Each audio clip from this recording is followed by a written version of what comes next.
In a world where jobs are how most people make money, one man, one desire, one challenge dares to break the mold.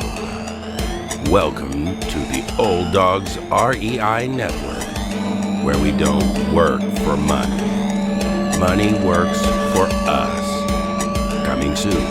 Viewer discretion advised.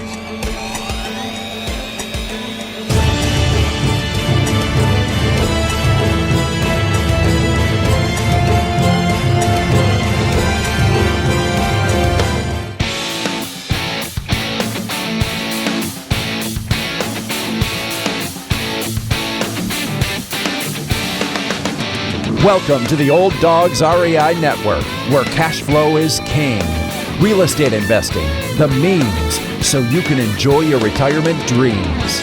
This is the show where we cut right to the chase.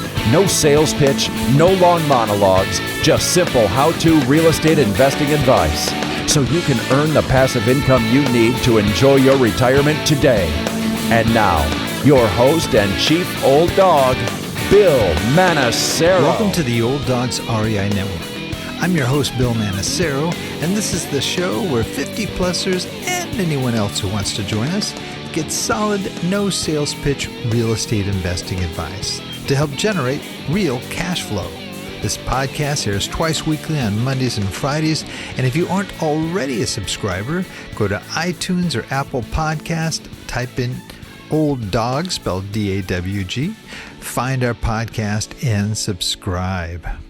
Well, we got a great show ahead for you here. We have a gentleman who is an expert with co-living housing and co-living investments and so forth. I know we've talked about this in the past a little bit, and he's going to give us, I think, a very broad and hands-on explanation of what it is. But I'm talking about Frank Furman, who is the COO of PadSplit, the country's largest co-living marketplace for the workforce. Prior to PadSplit, he worked as a category director at Georgia Pacific and as an engagement manager for McKinsey & Company in London and Atlanta.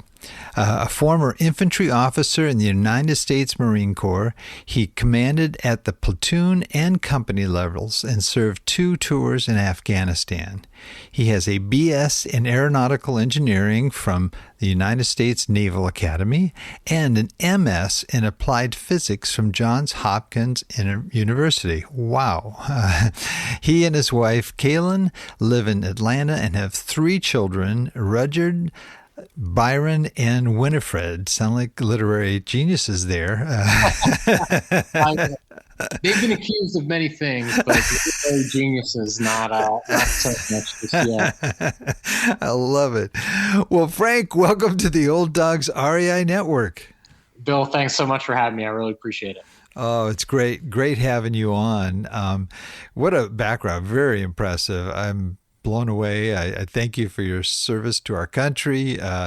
Man, you just, you're just a kind of all-around guy here. You know, you served the military, you've got a great education, and I just want to hear how you ended up in this whole co-living space. So maybe you can just give us your background, where you grew up and all that, and how you even got interested in real estate in the first place. Yeah. So I grew up outside of Philadelphia. And went from there into the military, about 15 years ago now. And, I stumbled into real estate, honestly. I mean, I know one of the things you want to cover is kind of my biggest mistake within real estate. So I'll maybe start with it, because that was kind of how I got into it. And that when I was stationed out in 29 Palms, California, kind of a brand new lieutenant in the Marine Corps. And so this was in kind of 2008 or so. I'd kind of finished kind of my basic training and finished grad school. But as you know, this is kind of 2008, 2009, real estate market's in a tailspin. And I'm there, I've got a government salary. It's not going anywhere. I'm getting ready. I had time in my hand, and I was in a really inexpensive real estate market in 29 Palms. It's kind of in the middle of the Mojave Desert. And I'm looking around and I'm thinking, I can buy a house. I'm going to be here for 4 years. Doesn't need to be fancy. It's a strong rental market because the base here and everything. I'm like, man, I'm a sucker if I don't buy a house and then rent out rooms to my buddies. And I got cold feet for lots of reasons that are, normal. I at the time I could have bought a perfectly acceptable house for about $110,000, and I'm sort of a cheapskate by nature. And so I thought, okay, if I can buy for 110, what can I get for 90? What can I get for 85? What can I get for 80? And it turns out you get what you pay for. And I ended up touring all these houses, and they were all dogs, right? They all had issues. One had a squatter, one had a very clear hole in the roof, and all sorts of issues. And I thought, I'm not ready to take this on right now. It's too much work. I'll be busy. I'm going to be focused on deploying and all of this stuff. And even though the deal penciled, even though it was a no-brainer, and clearly I kind of look back on it and kick myself, to pay rent for 4 years when I could have had my mortgage covered and then some, no problem. Not to mention the appreciation for buying in kind of 2008. But I whiffed. I whiffed on the deal. And oftentimes I think back to that and think, okay, well, that was where I kind of got the itch. And it's also where because I missed, right? So started then, and then my brother-in-law, Atticus, who is our CEO and my co-founder here at PadSplit, one of my co-founders, he's always been in real estate. He, majored in architecture and, really kind of got his start in the space. And so a couple of years after that, when he was starting his first business, he was raising money from friends and family. And he's my brother-in-law. I've known him as long as I've known my wife. And so, I'd put in money. I was on the other coast. I wasn't really investing in real estate directly at the time, but started to invest through him in projects, first in flips and then in apartments. In fact, I still am an LP in a couple of investments here in Atlanta. And so I kind of got introduced to it that way as well over time. So obviously anyone who's invested in real estate over the past 10, 15 years is looking pretty smart, whether they did it right or not. But that was really kind of how I got started into it. Wow, that's homes in 29 Palms now are like so much more than that right now. Yeah, you don't have to rub it in. Man, what were you thinking? No, I'm just kidding. But that's interesting. And so your brother-in-law, okay, so he's done all kinds of investments, sounds like syndications and other things, right? Yeah. So, and you've gone in on some of those deals with him, but somehow you made it into this space of co-living, and it's very different than an apartment syndication. I mean, I guess you could syndicate a co-living place, but tell me kind of how that evolved in. Yeah, so it was something that he'd been doing on the side for several years. He built up a portfolio of single family rentals starting in kind of 2008, 2009. And it was always a small part of his portfolio, a very small part of his portfolio. But over time, he recognized that they were more profitable. They served a need in the market. And come 2017 or so, I'd moved to Atlanta, and he'd kind of gotten to the point in his business where he'd handed off much of the day-to-day, the kind of construction side, and they got into hard money lending. But he was always the deal guy. And at the time, a little premature, but thought, oh, the market's so hot. There are no good deals out there. Obviously, maybe a touch early on that front. But he's looking around and he's thinking, I've had this idea in the back of my mind about this room rental model.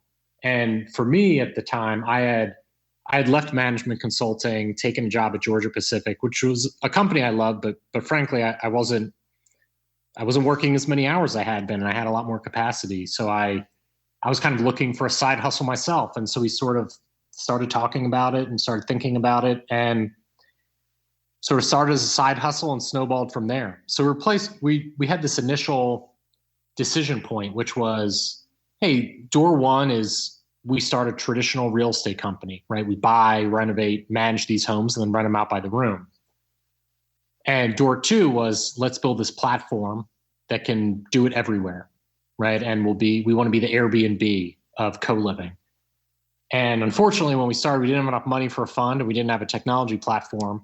So we sort of split the baby and started a property management company and really kind of honed our skills around the operations and so on while building the ecosystem and working with landlords and so on. And for me, the kind of light bulb moment was really seeing how the first ones took off. And the one thing that I think many people don't understand about co-living is I'll meet with folks and they'll say, this is kind of interesting. I sort of get it.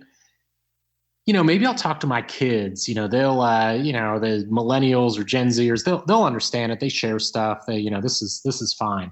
I'm like, no. Don't talk to your kids. Talk to your grandmother, right? Because this isn't as exotic as it sounds. This was how people used to live if you were single and getting your start. So if you were a woman in New York City in the 60s working in an office, you didn't rent your own apartment. That was unthinkable. You lived in a boarding house, right? And if you were a guy working in a factory, before you were married in the 60s or 70s, you boarded. This is a old and established way of living that has been around forever. And for some reason, lots of reasons really, regulatory, cultural, otherwise, we really got away from it as a society, and to our detriment, because in many ways it's the most effective way for people getting their start to afford housing. So shared housing isn't anything crazy. Many of us did as students. I did it in the Marine Corps. I live in shared housing now, right? I split a house 6 ways. It's not because I'm crazy. It's because I have a wife and kids, and I've shared bathrooms. And unfortunately, I'm the only one who pays the rent. But such is life.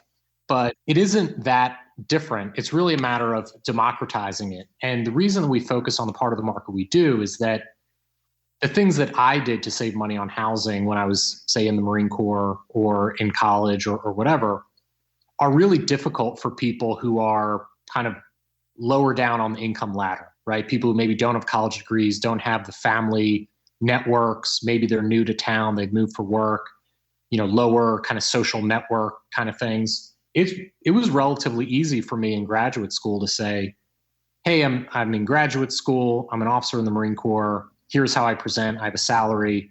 And I rented a room when I was in graduate school. And it was very easy for me to find housing that was very affordable when I wasn't making a lot of money.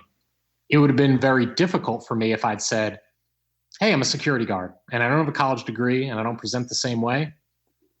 And why? But that's the person who needs access to this sort of arrangement more so than anyone. So for us, it's a matter of taking the same tools that people have always used, that people still use today, maybe for just a part of their life, but still use, and making available to anybody. Right. And are you renting out by bed or by room? It is by the room, so it's one person per room. Okay, so that's a little nice. I mean, I've seen co-living models where it's more like a youth hostel. There's bunk beds all over the place, and you're sharing. I mean, a large space with a lot of people.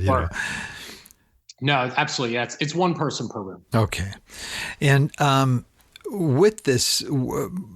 I guess the big question comes to mind as a landlord myself is managing it. Now, it's one thing to have one that's either nearby you or you actually live in, where you can oversee and make sure that everybody, because when you have a bunch of people together, there's always the possibility of if conflict and so forth.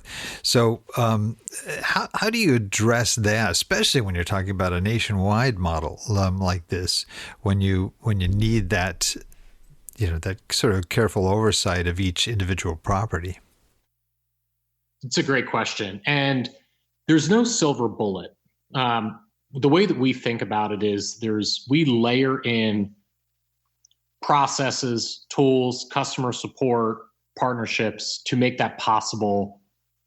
Maybe not exactly everywhere, but essentially anywhere. And the way that I think about it is we get very involved even pre-acquisition, right? So if someone comes to us and says, hey, I'm interested, I want to learn more, we've been doing this for a long time. There's an art and science to it. So again, sometimes it's a matter of choosing the right asset, right? We're a right fit kind of company. So we're oftentimes getting involved, training property managers, training hosts, setting that all up. All that really matters because there's a way to do it well and there's a way to do it poorly that matters. The next aspect of it is really around technology. So we've really built a ton of scale and capability around screening, around communications, around how something, just to make it really simple, around maintenance tickets. So in a traditional rental, if you say, hey, I've got a leaky sink, I'm going to send this to my property manager, and the property manager sends a plumber to go fix the sink, well, the plumber shows up. Obviously, the person who answers the door knows what's going on. It's very clear they're the one who submitted the ticket. That might not be the case in co-living, right? So the way we've built our system out, if you and I are living in a house, but we're effectively strangers, you submit a ticket to say the sink is leaking. Well, I see that ticket populated in my dashboard as well. So if the plumber comes, I know that it happened, right? And it's cutting down on duplicates and it's cutting down on confusion if one person reports something that maybe another person doesn't see. So really kind of thinking through what that customer experience is to make it work. And then the last piece is we have built turnkey options for folks who understand it, are interested, passionate about the model, but frankly don't have the time, capability, bandwidth to do it on their own, right? Because lots of people, that's not how they want to get involved. So we've done everything from building an ecosystem, our vendor network of folks who can do that property management for folks. We actually sell fully turnkey properties, which is a new offering that we've launched and we're really excited about in the last couple of months, where we sell properties that our Sidecar Fund has purchased, renovated, and manages top to bottom. And it's really targeting those out-of-state operators or out-of-state investors who, one invests in the Sun Belt, one invests in co-living, but they live in California. We're not live in California. They want to own in Texas or they want to own in Atlanta or in Florida, and we facilitate that. So it's all about, understanding customer journey and understanding what our customers' needs are, because investors come in all kind of shapes and sizes. And we want to make this available everywhere. And with a turnkey model, would the investor purchase the actual property? Yeah, absolutely. Okay. So they own the house. Okay. And what kind of returns are they getting for the most part? So we target an 8% unlevered return on cost. So obviously once you put in long-term debt, it's higher than that, but that's independent of HPA. I mean, we're cash flow business. That's how we sort of think of things. That's how we're compensated, right? We take a percentage of revenue. So that's what we target. We generally think we can be about double the yield of traditional SFR. And what is your target home acquisition for the most part? What's the ideal size and so forth? So it's not that different from buying for traditional rentals. It's just you shift the buy box a touch and you optimize for different things. So we generally like properties that are a little bit bigger because your revenue generating unit is the bedroom rather than the house itself. We like to be close to public transit. We like having off-street parking or parking around the back or street parking. All those things are good. Because our customers are singles, there are things that maybe matter less for us than for a traditional rental. So school district matters less. Say being close to the airport for us matters a little bit less because that's a major job center, and it's a little bit shorter term. So, or being near commercial districts or something that might turn off families with kids, for us that's an asset. So generally, in terms of the size of the property, we generally see properties between, say, 1,400 square feet and 2,500 square feet. So not massive properties. We like split levels. We like daylight basements. We like where you can have value add, where you can add some space, but not have a huge footprint. So that's more or less a sweet spot for us. Like 4-bedroom minimums, 3-bedroom minimums? Yeah, generally we like to see at least 4. That's when you begin to see the bump in yield. Yeah. What kind of price point generally? I know it's going to range from location to location, but as I'd say, majority of your houses. Generally, people are coming in between $200,000 and $300,000. Gotcha. Now, touched on the management side of it. You mentioned that you have a property manager and a host. Can you kind of explain the roles of those two parties? Really, the property manager is the host. We kind of stole the terminology from Airbnb to be clear. The host is the person who operates the property. In some cases, that is a professional property manager who works for the property owner, right? And you may own the house, you entrust it to a property manager, and they're really hosting. Now, you can have your own account and see the financials and see what's going on, and that's fine, part of the host team. But the host is the person who is operating the property. In other cases, the host is the property owner, right? And the property owner is essentially managing the property and perhaps dispatching maintenance or sending out a handyman and or subs as needed, but the property owner is the host. From our point of view, again, it's really just like Airbnb. We're agnostic. We don't care who owns the property or whose name is on the deed. We care about who's operating it. They're the ones who, are essentially accountable to the residents in the home. Right. Yeah, because you could have a really bad property manager, and that could totally impact your operation. Is there some sort of quality control aspect there? Absolutely. I mean, we have a pretty comprehensive rating system to keep the marketplace accountable. So the residents are rating the rooms, they're rating their hosts, they're rating maintenance tickets. And obviously it's something that we track very closely through both public reviews and these more closed ratings systems to ensure accountability. So we've had to pull out our bag of tricks in terms of maintaining good behavior, everything from some pep talks, if you will, to in one case it was an extreme example, but we actually removed an operator from our platform because things weren't getting done. Wow. And do you have sort of a rating like Airbnb, a 5-star type rating for both tenants as well as the facility itself? So we do have those ratings. They're actually not published yet. And the reason for that is that it's a slightly different arrangement than Airbnb. And we're trying to work through how exactly to make it as useful as Airbnbs are, which the answer is theirs are very useful.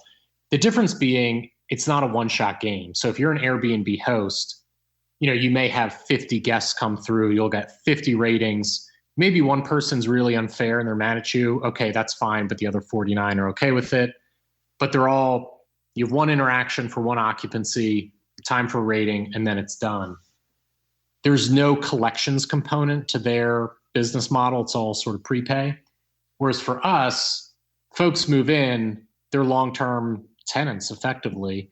And so having kind of a way to do the ratings that are ubiquitous and useful and not heavily weighted on one person's opinion versus others is something we're working through. So we keep that internal and we offer that feedback to hosts, but it's not, say, today published on our website. So if you get a bad rating from a resident as a host, you know about it, but it isn't public on the website for people coming in. Got it. And do you have long-term leases or month-to-month leases? Yeah, that's one of the most interesting parts of our business. So the average stay is about 9.5 months. However, really only people are signing up for effectively the first 31 days. So the first month as their initial commitment. Now, part of that is to get around short-term rental regulations, right? But it's actually week to week after that. And our view is that the failure mechanism in low income housing is not people leaving when they're happy, right? It's people who can't pay. So having that flexibility is a major part of the value proposition. And because the host isn't turning the whole property, they're turning just one room, sometimes things don't work out. People lose their jobs, they struggle. Maybe they get a new job across town and they want to transfer. Or to your point earlier, maybe two people struggle living together. And that release valve is someone wants to transfer to a different house. We want that flexibility to be part of the model. So enabling that is a critical component of making co-living work. So we actually want the commitment to be short-term, effectively. And we just kind of run it like that. So again, people end up staying a relatively long time in most cases, but our view is that if someone wants to leave, having them trapped in a lease with other people in the house is not going to work out well for anybody. So 1 month up front and then weekly after that. Yeah. Do you kind of push people to move into ACH so it's an automatic thing that the money is deducted from their account? Or, are there money orders or checks and things coming in as part of that process? Yeah, it's all electronic payments through our website. So we have an auto pay option for folks, but credit, debit, ACH, it's all supported, but it's all electronic. And that's required, right? So they have to be able to do that. Yeah. Got it. Now, how many properties do you have? So we have 4,000 units, so 4,000 bedrooms. I actually don't know the number of properties off the top of my head because I think of it in terms of bedrooms. Okay. So we're 4,000 bedrooms in 9 markets. Well, that's a lot. And so the technology here has got to be key in terms of the platform. I would imagine that's huge. It is. Yeah, there's just so many components to it. Everything from the resident journey, the screening, the communications, that flow to make it as quick and easy as possible, to all of you can imagine the weekly payments for thousands of people, in some cases on different schedules, all that while remitting one payment to the landlord. There's a whole lot of, it's way above my pay grade, as I like to say. And is the like when there's a vacancy that goes on the site and people can apply online for that particular room? Exactly. Yep. Wow. So that's huge. And how does that get screened and reviewed? So effectively, there's a few different screening mechanisms that result in a booking, right? So if you are a prospective resident, right, you see an ad for PadSplit, or maybe you've been referred by a friend, you come to the site, you create an account, and you go through a general application process: background, credit, income, verification, and you go through that process and you are approved essentially as a PadSplit member. That's great. You're set. Now you can see rooms and request to book individual rooms. And then, okay, I see this room on 123 Main Street. I want to move in on this date. I request to book. Okay, great. And then your move-in date is set, and then it's taken from there. On the property side, when investors create a listing, right, they create their own account, hosts create their own host account. And then they say, okay, I'm ready to list the property. They create the listing, just very similar to how you would on Airbnb. There's slight differences because you buy room pricing and so on. But, it wouldn't confuse anyone who's ever listed a property on a site somewhere.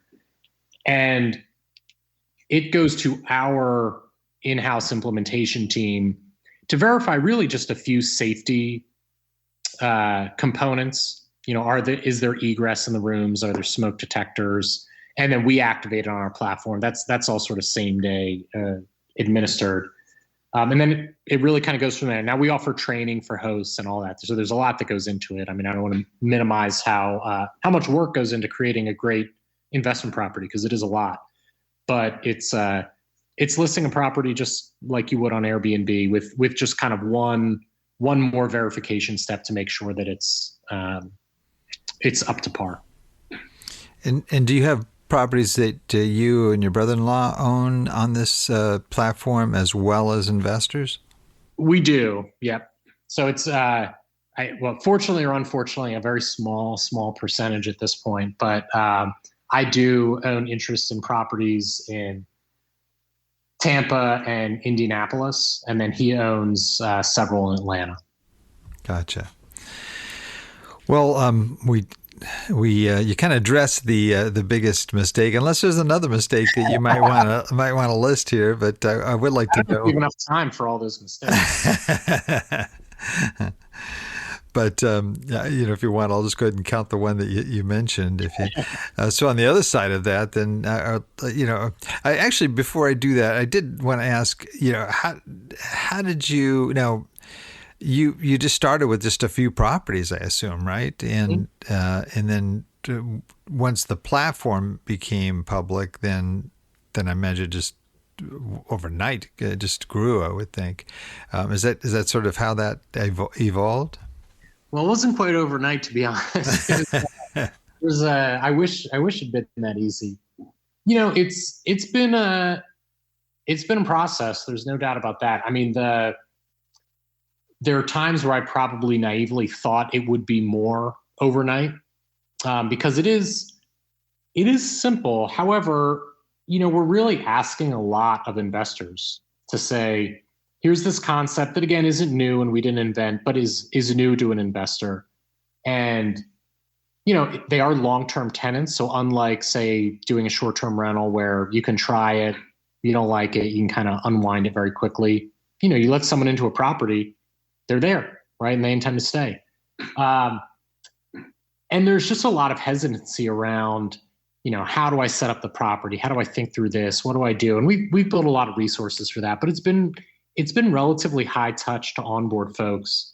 So most of our growth has actually come through referrals or people expanding their portfolios, because that learning curve can be pretty steep on the front end, which is also part of why we really focus on real estate investors who maybe it's not their first time, right? They've maybe already done single family rentals. They've already done, short-term rentals, that sort of thing, because they just have more capability. They understand financing, they understand, renovations, all that kind of good stuff.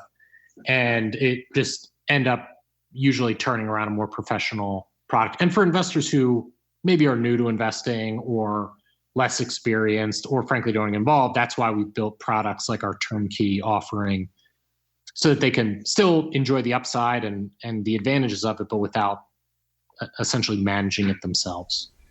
Right. Got it. Well, what would you say was the thing that you did right that really made a difference, the biggest success?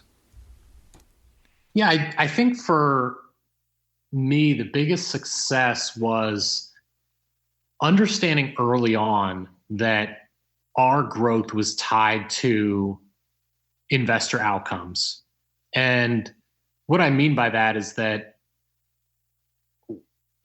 unlike selling, widgets or whatever, where anyone with a credit card is a good customer, anyone who can make the payment. For us, we're really partnering with folks. And, I've spent a lot of time selling PadSplit, if you will, and kind of managing sales reps and that sort of thing. And, with respect to our very talented team, our best sales reps have always been other hosts. So, we get someone to sign up and, if they do well, they earn a great yield, they have a good experience, they are human and they do what humans do. They do more of it and they brag about it to their friends. And if they have that experience and a poor financial outcome, they do the opposite, right? They do less of it and they tell their friends how bad it was. So for us, and for me in particular, it's always been about how do we remain hyper-focused on investor outcomes. And the same thing also applies, on the customer focus side to the residents, right? I mean, and I'll give kind of one example is a lot of people come to us and they say, why do you bill weekly? That just is weird. And it is a little weird because landlords, as you know, we're creatures of habit. Why do we do things? We do them because we've always done them that way. Why do we bill on the first? Because we've always done it that way. It makes our lenders happy. It makes our accountants happy. It's what we've always done. It makes collections easy. But it's not very customer focused, right? So, when's the first of the month? I have no idea, but when's Friday? Well, okay, today's Tuesday. Friday's coming up. I get paid on Friday. I get my bill on Friday. It's much more intuitive for people to sort of think about, especially for folks who are paid weekly, folks who don't have the ability to float payments the way that maybe some other folks do. And now look, we bundle up all those payments. You have 6 people in a house, perhaps, and then you have 4 or 5 payments per person. All of a sudden that adds up. So we bundle all up, remit it to the landlord at once, so their accountant doesn't fire them, and the lenders are happy, and so on. But it's kind of turning it around to say, instead of what's easy for the landlord, to say, how do we bridge that gap so that we can just have this just hyper focus on what the customer needs. And for me, that's always been the guiding light. From that flows, what kind of assets you choose, what kind of markets you choose, how does the site look, and how does the technology work, and what kind of screening do you want? And I guess the way to think about it is think about it less as a bricks and sticks kind of real estate business, and more of, we're still serving a need for customers. There's 2 customers. There's the landlord. There's the resident. How do we really think about their needs first? And then from there derive how we think about assets, how we think about the technology. Gotcha. Well, our audience are mostly folks that are, I would say, we actually have a very diverse audience. We have a lot of younger people listening, but our target audience is really those people that are 50 years of age and older, that are approaching retirement, or they're already in retirement. And they're looking at ways to generate additional cash flow. They're looking at being, some of them more passive, where they're just an investor, like you had mentioned earlier, that type of person. There's some that like to roll up their sleeves and have something to do in their retirement too. Sure. So what advice would you have for folks like that as they look at co-living as a possibility that could help them out? So we kind of like both kinds, to be perfectly honest. For me, when I think about our ideal customer, sure, it'd be great if someone has really great, deep pockets and is ready to invest a ton, and that's all well and good. But there's an element of it that's, a passion for problem solving, because anything in real estate, again, is about solving problems, right? Solving a problem for customers. So if this kind of resonates with an investor, where they say, this is an interesting problem that I'd like to approach. Because if you don't think it's interesting, feel free to move along the next thing. There's lots of ways to spend your time and capital. But we've really kind of built it out as these 2 offerings for an operator who wants to do it. And there's lots of folks who are that way. I'm much more this way, right? I like to, touch the asset and think about it and kind of own the dirt, that sort of thing. Becoming a host can be really rewarding. And we have a number of hosts who maybe they're already listeners, but are totally part of that demographic where, maybe they're retired or semi-retired, but they're looking for a thing to do that's rewarding and fulfilling and, challenging, honestly. Running a good business is a challenge. And that's great. And we'd be happy to walk you through the process and onboard you and add you to our host community. For other folks, hey, they like that, but they also like their own time, or they're maybe not geographically co-located where we're active. And that's great too. And we really have 2 options for those folks that are really part and parcel. One is our turnkey offering, where you're buying an individual property. And the second is we actually have a sidecar fund. It is for accredited investors only. But investors can come in and then invest in, obviously, a portfolio of PadSplit properties across 5 different markets. Dallas, Fort Worth, Houston, Atlanta, Jacksonville, and Tampa. And, again, it's a GPLP, very much a passive investment, but strong returns. You're still, doing good, increasing housing supply, addressing a challenge. But you don't get any calls, for leaky sinks and that kind of thing, which is obviously, which is nice. In our views, we need both, right? You need both types of investor are critical to the process. So it's all about where, what you want to do and what kind of challenges you want to solve. And with the fund, what kind of returns are you talking about? So we have, we run it out to about a 20% IRR. Okay. IRR? Yeah. Yeah. Got it. And what about the sort of the the cash flow number on that? So we underwrite properties to about an 8% unlevered return on cost, and then which comes out to about a 10% operating cash on cash, right? So before selling the properties or anything else, just kind of once the fund's kind of up and running. So that the way that the fund is structured is it's an 8% preferred return for LPs and then a 20% promote. Is it sort of monthly dividend on that? Quarterly. Quarterly. Got it. Well, you sound like you have this. This sounds like a great idea, and it sounds like it could just really skyrocket. I mean, I know here in California, Southern California especially, for so many younger people, even millennials, I mean, it's so hard to rent a place, especially if you're a single person. It's just so expensive, and having more quote unquote sort of boarding houses would be a gold mine here. I mean, just sure. Crazy. What are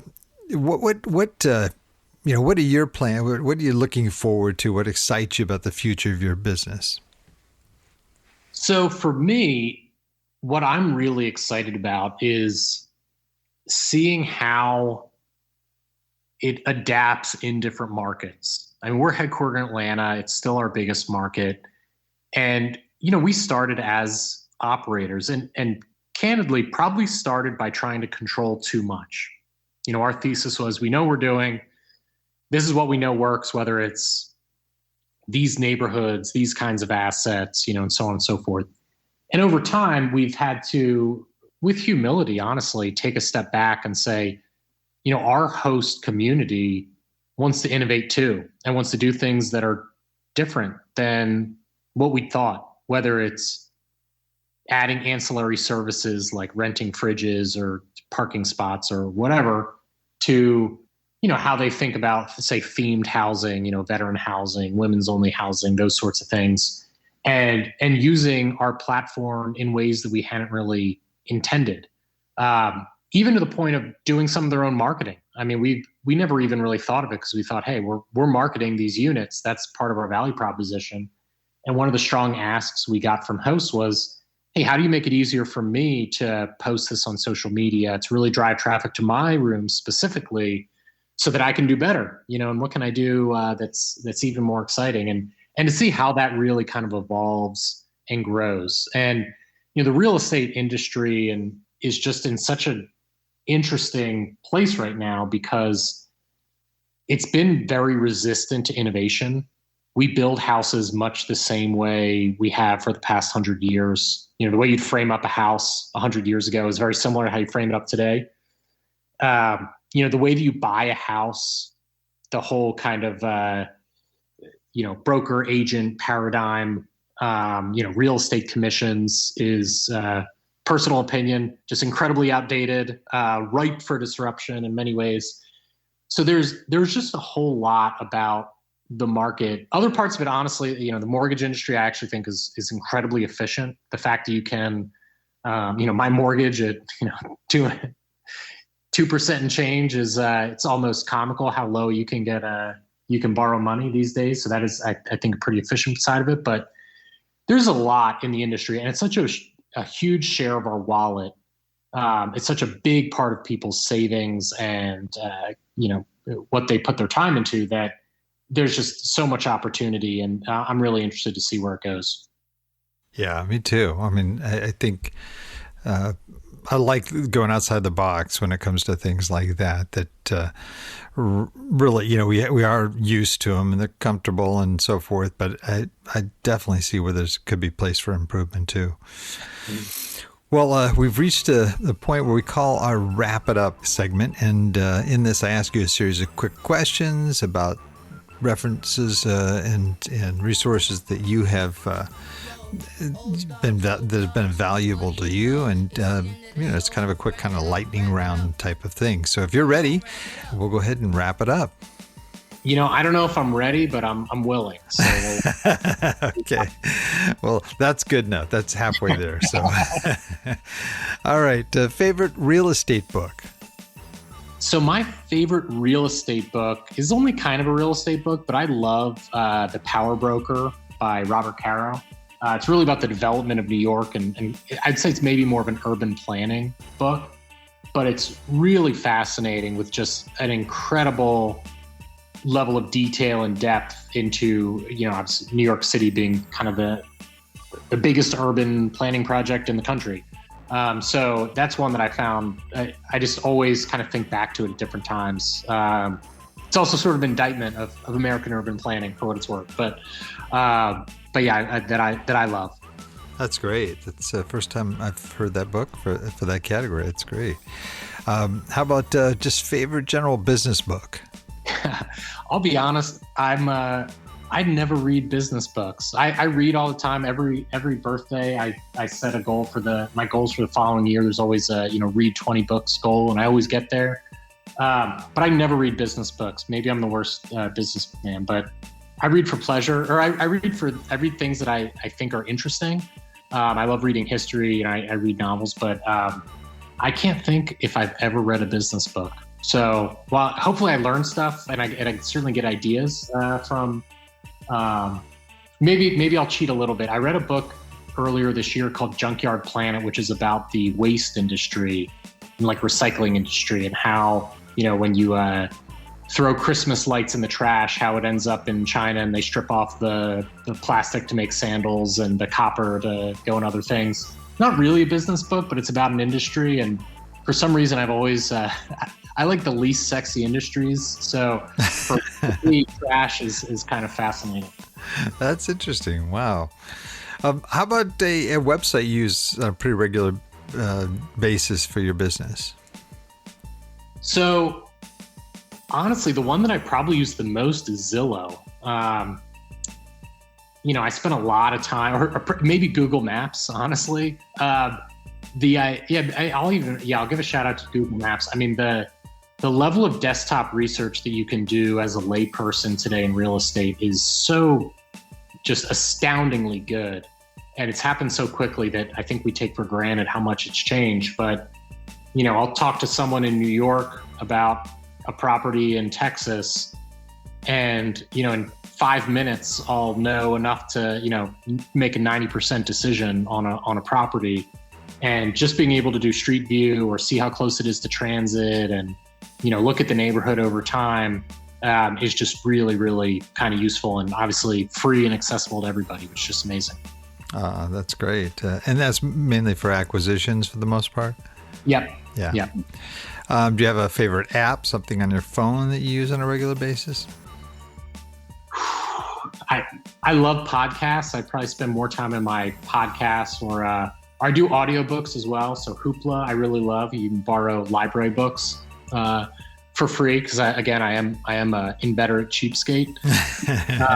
No games. I don't like to have games on my phone. I'd probably get even less done than I normally do. So yeah, those are mine. Those are great. And this creative question here is, if you lost absolutely all of your assets, everything, and you only have $1,000 in cash, what would you do with that $1,000 to relaunch your real estate investing business? Yeah, I mean, $1,000 is pretty tough to get a whole lot done in this market. I mean, I think with that, you could probably get into wholesaling. I mean, that's really a hustle business in my mind. It's not the business I'm in, but I think for $1,000 you could, and a lot of time, you could do the legwork and just search property records and text, maybe get some skip tracing done and start finding people willing to sell. And, it's all about kind of connecting the dots for those sorts of things. But yeah, it's tough with $1,000. I guess maybe you could say, hey, I'm going to go around and one thing that I've always wish I had more time to do is essentially drive around and look up vacant properties and essentially do wholesaling, but on a small scale, and kind of very directly contact owners and say, hey, let me piece a deal together. Like, this is what I can do. Like, let's look at creative financing to where, maybe I'll make leasehold improvements. We'll get this thing back up, but I want to, a 20-year lease on a property that you're clearly sitting on, kind of thing. So yeah, I don't know. It's $1,000 is tough. Maybe I'd get a second job. I don't know. Okay. All right. Well, I'm sure that there's a lot of folks listening that would love to find out more about you and what you do, and all about your company. What's the best way for folks to find that information out? So the best way is really to go to our website, www.padsplit.com. You can reach out to me. I'm easy to find. I'm just Frank at padsplit.com. So don't hesitate to shoot me an email. So I'm happy to kind of get you started on your journey. But yeah, most everything's on our site, but to the extent that I can be helpful, I'm happy to be so. Very cool. That's great. Wow. Well, this has been fantastic having you on, Frank. There's a lot of good information in there, and a lot of things that I just learned in the process of this. So I'm going to dig deeper, and I want to find out more. So I hope there's folks listening that also have the same interest. It sounds like an area that could just blossom. And I was kind of talking earlier about LA, and the only problem here is just the houses are so expensive. You have to, you have to put people in closets to make the nut. In terms of even if a 4-bedroom house, I think it still would be pretty expensive. But $1,000 getting it done. Yeah. But man, great stuff, and thank you so much for sharing this today with us. Thank you so much for having me. I really appreciate it. Well, it's been my pleasure, and I also want to thank all our old dog listeners out there, too, for joining us. I know there's a lot of other things you could be doing right now, but the fact that you've taken the time to join us means a lot, and we really appreciate it. Now, please note, everything that Frank talked about today will be outlined in detail in our show notes at olddogsreinetwork.com/blog, and you're going to look for the episode with Frank Furman. Well, that's the show for today. Remember, cash flow is king and real estate investing the means. Until next time, keep moving forward, and may God bless. Thank you very much for visiting the Old Dogs REI Network. We would greatly appreciate if you would stop by iTunes and let us know what you think of the show. We would love if you could subscribe to the podcast, give us a 5-star rating, and write a review. The more ratings and reviews we receive, the more visible the podcast will be to others. Thank you.